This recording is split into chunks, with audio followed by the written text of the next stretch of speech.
Hoy dedicamos nuestra sesión a lo que hemos denominado artefactos ruidistas.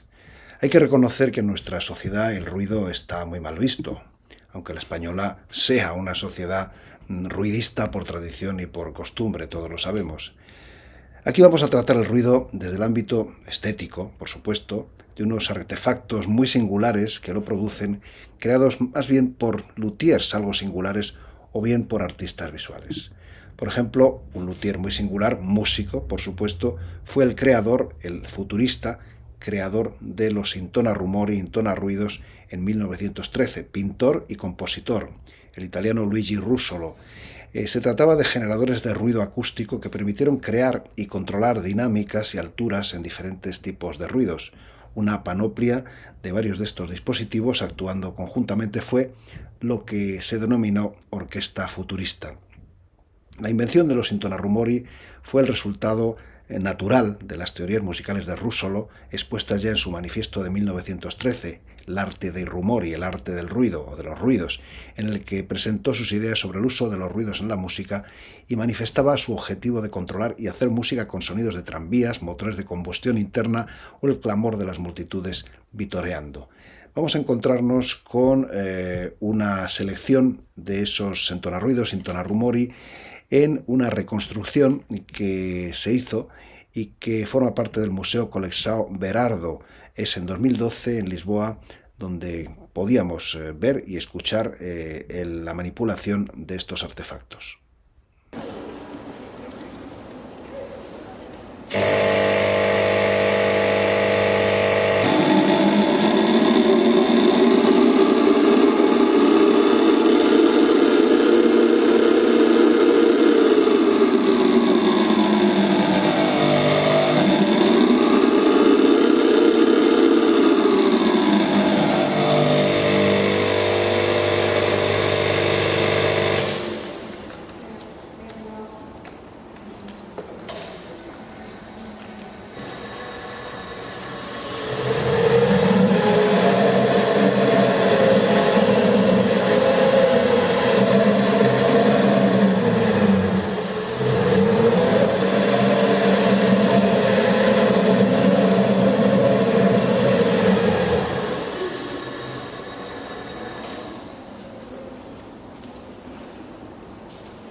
Veíamos y escuchábamos en plan demo el funcionamiento de una colección de intonarumori, de entonarruidos, estos artefactos bruitistas que nos ocupan hoy en el principio de nuestra sesión dedicada precisamente a eso, y que además venían de una reconstrucción que se podía ver, contemplar en 2012 en el Museo Colexao Berardo. Pero bueno, estamos simplemente en una demo. ¿Pero qué quería Russolo con estos artefactos? Pues, por ejemplo, ya lo apuntábamos un poco antes, reconstruir una ciudad. El despertar de una ciudad, concretamente, era el título de la partitura Risveglio de una città, con la que puso a funcionar. Estamos viendo subimpresionada la partitura para ver precisamente cómo él acotaba y desarrollaba digamos, la notación correspondiente para sus intérpretes en esa partitura, y vamos ahora a escucharla en una interpretación que tuvo lugar en el Festival Performa, con la dirección de Luciano Chiesa, que dirigió un proyecto de reconstrucción para producir réplicas precisas de esos legendarios instrumentos, concretamente 8 familias de intonar rumori, de 1 a 3 instrumentos cada una y en varios registros.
Escuchábamos el Risveglio de una città, el despertar de una ciudad, esa obra que realizó Luigi Russolo para sus Intona Rumori.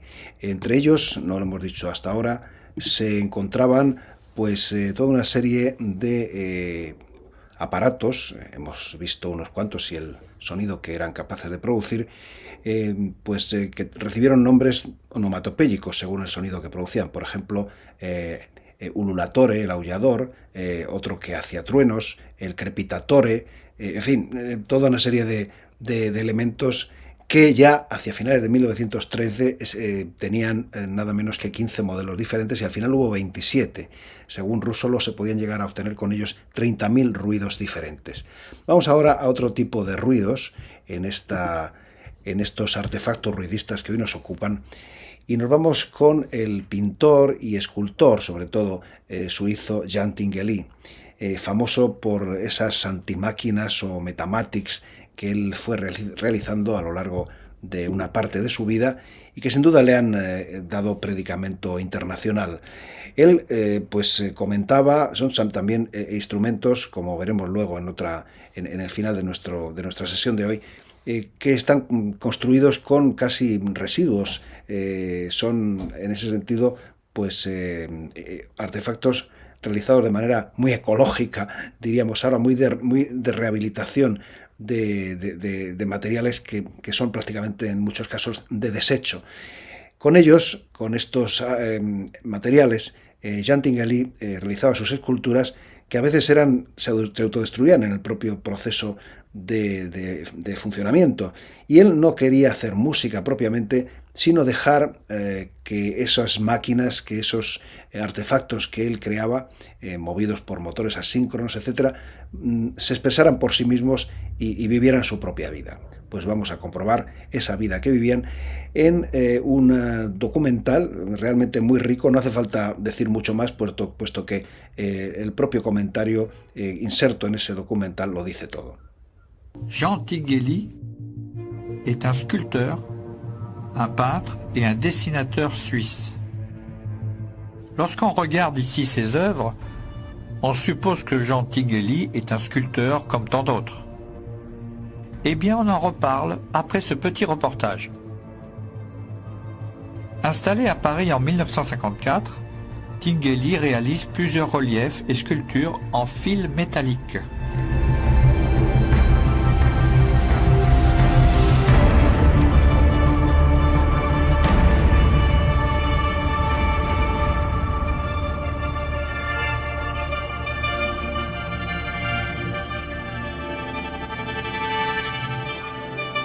Puis il se lance dans des machines à dessiner interactives. Et le public découvre un art à sa portée tout à fait inédit.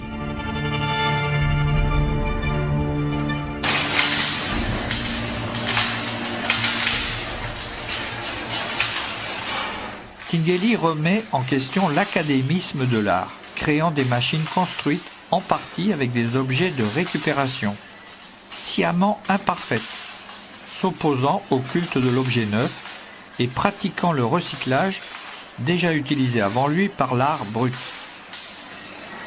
Ces matériaux de récupération auxquels il redonne vie en les animant avec des moteurs comptent parmi les innovations les plus vivantes de la sculpture du XXe siècle. Son travail porte essentiellement sur les machines, dont les fonctions et les mouvements l'intéressent particulièrement, tout autant que les bruits qu'elles génèrent et la poésie qui les habite. Les machines de Tinguely sont des anti-machines, plutôt que des machines. On veut trouver dans les machines la régularité et la précision. Tinguely recherche le désordre mécanique. Cet art repose sur l'idée de la roue, de la répétition et le changement perpétuel.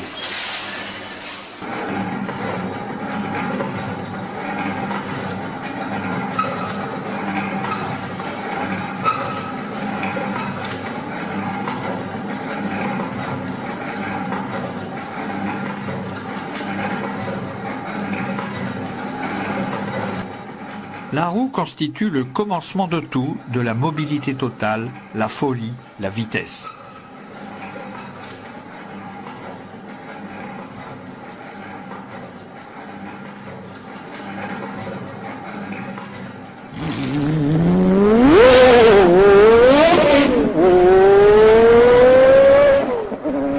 Fasciné par la course automobile, Tinguely y voit l'union parfaite entre l'homme et la machine, même si l'issue peut être fatale. En 1984, il crée avec Pit Stop sa première sculpture dédiée au sport automobile. Mais s'empressera de dire que la sculpture est inoffensive et ne blesse personne. Aimant combiner les objets opposés, il associe dans la série Débricolage, en 1974, des perceuses bruyantes, avec de délicats plumeaux. Ces sculptures associent douceur et agressivité, le masculin et le féminin, la fête et la mort.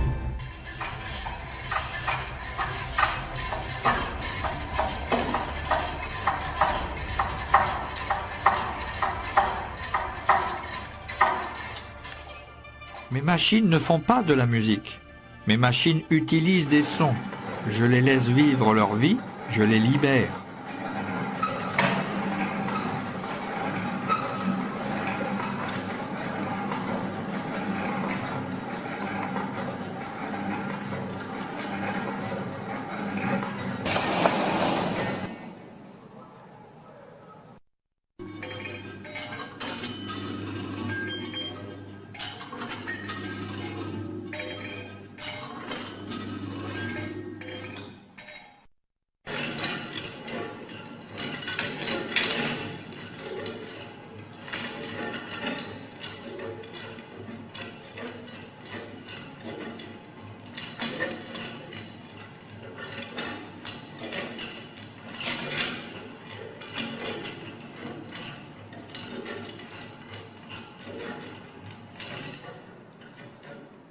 estábamos viendo y escuchando algunos de los metamatics de esas obras que el escultor suizo Jean Tinguely realizara en una época muy fecunda de su vida.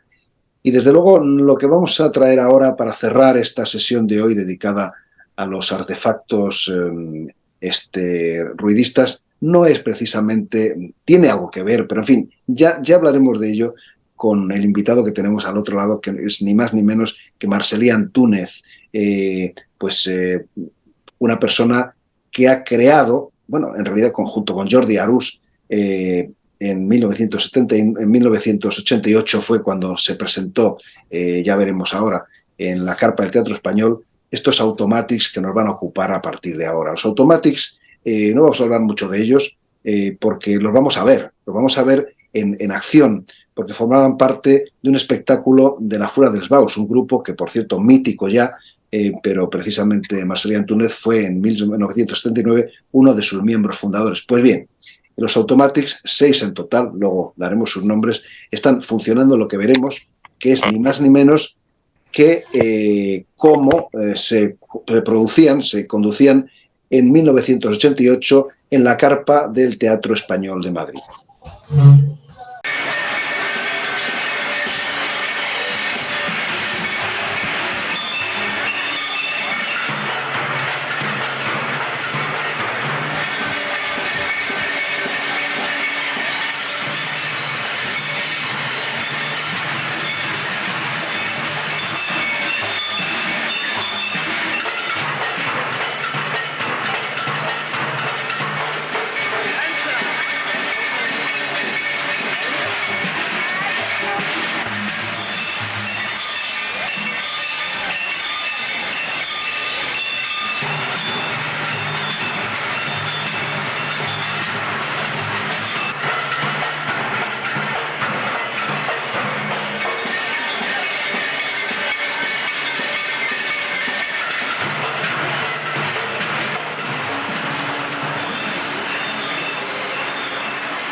Pues de esta manera, con este ambiente festivo y con estos ruidos tremendos que producían estos automatics, era como queríamos presentarlos.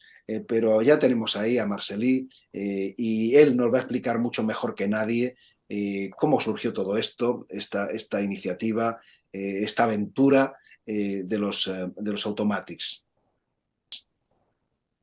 Vale, gracias por tu invitación y encantado de estar aquí con vosotros. El caso es que yo tenía la idea desde hacía tiempo de construir unos artefactos sonoros. Se dio la posibilidad de llevarlo a cabo porque Sud-O-Sud disponía, a diferencia de Accions, de un cierto presupuesto tampoco muy elevado, pero sí que podías plantear eso y entonces, en términos, digamos, prácticos, lo que hice fue ir a visitar al inventor de mi pueblo, que había sido agricultor y habían desarrollado muchos útiles mecánicos para el campo, pero poco a poco se habían adentrado ya a crear automatismos para la industria, por ejemplo, de los barquillos y los carquiñolis y cosas de este tipo. De hecho, le hicieron ganar mucho dinero a algunas industrias de mi pueblo. Y entonces fuimos a verle y él nos sugirió esta idea muy simple del resorte o el mecanismo de las cajitas de música, que es un émbolo o un cilindro que tiene una serie de dientes, y eso es lo que él concibió a partir de un motor de lavadora, ¿no? Efectivamente, esos motores de lavadora que se compraron en 1985 y que yo usé como tú sabes, en 2016 y 2017 siguen siendo los mismos, con lo cual no se debía aplicar la obsolescencia que No, se aplica ahora a las lavadoras, ¿no? no. Vamos a ver. Sí, Y sí.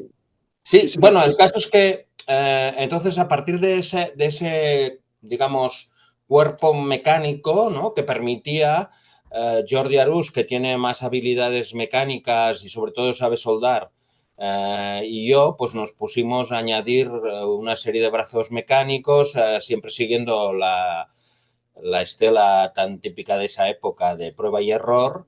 Y los automáticos, la verdad es que fueron creciendo, porque del 85 al 88 del siglo pasado, digamos, sufrieron una transformación espectacular, ¿no? Fueron adquiriendo nuevos resortes, muelles, una máquina de afeitar del padre de Jordi Arús, de esas Brown, que activaba las cuerdas de un banjo, en fin, fuimos como...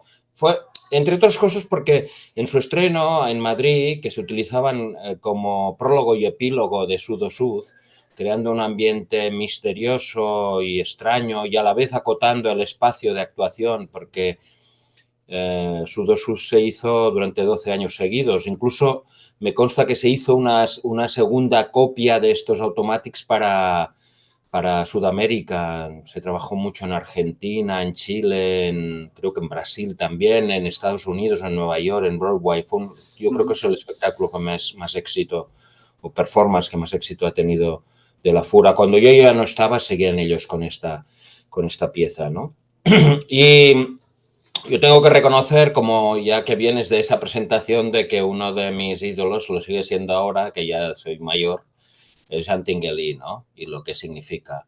Tuve ocasión de visitar precisamente su museo en el 2015, de nuevo. Conocía ya su trabajo y de hecho tuvimos durante unos años muy de seguido muchas actuaciones en Suiza, yo que sé, Berna, Zúrich, Ginebra, Lausanne, etcétera, ¿no? Y a algunos sitios volvíamos 2 veces, ¿no? Pero ese fue mi primer encuentro real, porque allí he visto las fuentes que tiene, por ejemplo, en Lausanne, conozco una pieza también que tiene en Friburgo, etcétera, pero el museo la verdad es que sigue manteniendo su frescura, yo soy súper fan. Y en cierto modo podríamos decir que Automatics, puesto que yo en aquel momento tenía pues 25 años, ¿no? Es un tributo a él y en cierto modo una forma de aprender lo que más tarde se derivó en elementos exoesqueléticos y robóticos, ¿no? Por Pero que... supuesto, porque no hemos dicho, tu rica trayectoria vital y profesional llegará en otro momento esta cuestión y será mejor que dediquemos un planteamiento monográfico a ese trabajo tuyo tan rico. Estamos ahora solamente con este asunto, por lo que es la temática de hoy, pero a mí me gustaría, porque mientras lo diga, Pedro va a colocar las fotos de los 6 automatics que tienen los siguientes nombres: Jazz, Bombero, Marea, Folclórica, Heavy o Heavy y, Heavy. heavy y Procesionaria. ¿Por qué esos nombres? A ver, supongo que será un poco invitativo de cómo eran, cómo Bueno, funcionaban. yo estuve tocando 10 años la trompeta, no muy bien, o sea, porque desistí al final, pero vamos, primero en formato pasacalles y más tarde ya en el formato de un concierto que estaba muy adaptado a nuestras capacidades como músicos, ¿no? Y que me sirvió para ser, digamos, trompetista en la Fura, en Acción, Sud o Sud y Tiermón, ¿no? Por tanto, tenía en aquel momento de mi vida y que una pasión que aún mantengo sobre ciertos personajes del jazz, ¿no? Mingus, Gillespie, pero, en fin, Don Cherry, etcétera, ¿no? Entonces, evidentemente tenía que haber uno que fuera de jazz, ¿no? Claro. El de la procesionaria, por ejemplo, surgió por la propia característica. Estábamos, digamos, construyendo estos automatics ya lo diré, en la antigua funeraria de Galileo, que creo que hoy es un centro cultural, pero que en aquel momento hacía un par de meses que habían sacado los muertos y tenía un ambiente. Recuerdo que un día nos metimos en un ataúd, había algunos ataúdes aún, Un y poco le dimos tétrico. un susto a Miki, uno de los del grupo, que se armó. Bueno, resumiendo, es decir, íbamos como pescando utensilios que la propia funeraria mantenía, ¿no? Y aparte de los hierros que nos llevaba el productor para que pudiéramos cortar, soldar las cadenas. Y recuerdo que el bombero, por ejemplo, surge de un continente, digamos, de extintor que estaba por ahí, Sí, que ya sin uso, sí, sí, y sí. que la procesionaria pues tiene una plancha de hierro que yo creo que debía ser un protector de algún elemento que arrancamos de por ahí, por la parte de arriba, y luego tiene esas cadenas y unos bidones que encontramos por ahí, ¿no? Entonces se fue nutriendo en parte de lo que sería el atrecho de la funeraria metálico, claro, porque tenía que sonar, ¿no?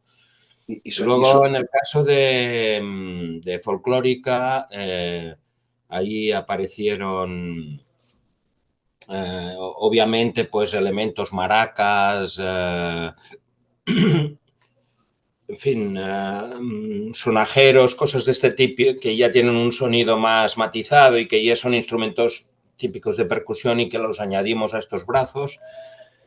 Heavy, que está escrito así, digamos, españolizado, ¿no? Con J y con V, pues era precisamente porque pegaba un ruido del copón, ¿no? Entonces, los automatics son también, es interesante, hoy mientras corregía el texto, es interesante porque desde el año 85 que los concebimos y los fabricamos a toda prisa y que luego ya en el 86 en Barcelona, cuando se presentó en enero, ya le habíamos dado otro baño y otro cambio y le habíamos trabajado más. Y luego en el 88 me fui precisamente con todas las máquinas a otro herrero de mi pueblo y estuve allí, corta por aquí, suelda por aquí, mete este muello y ya adquirieron, digamos, su forma final, ¿no? Pero en todo ese proceso, una pieza que se utilizaba con un pequeño tablero de interruptores que había fabricado el técnico de luces y que él mismo ejecutaba antes y al final de la obra, primero uno, después otro, creando como un clima así misterioso, como llevaba una luz, pues tú no los veías, luego veías una luz y te acercabas, en fin. Toda esta cuestión acabó en el caso de la Carpa de Teatro Español con, yo creo que era de los primeros ordenadores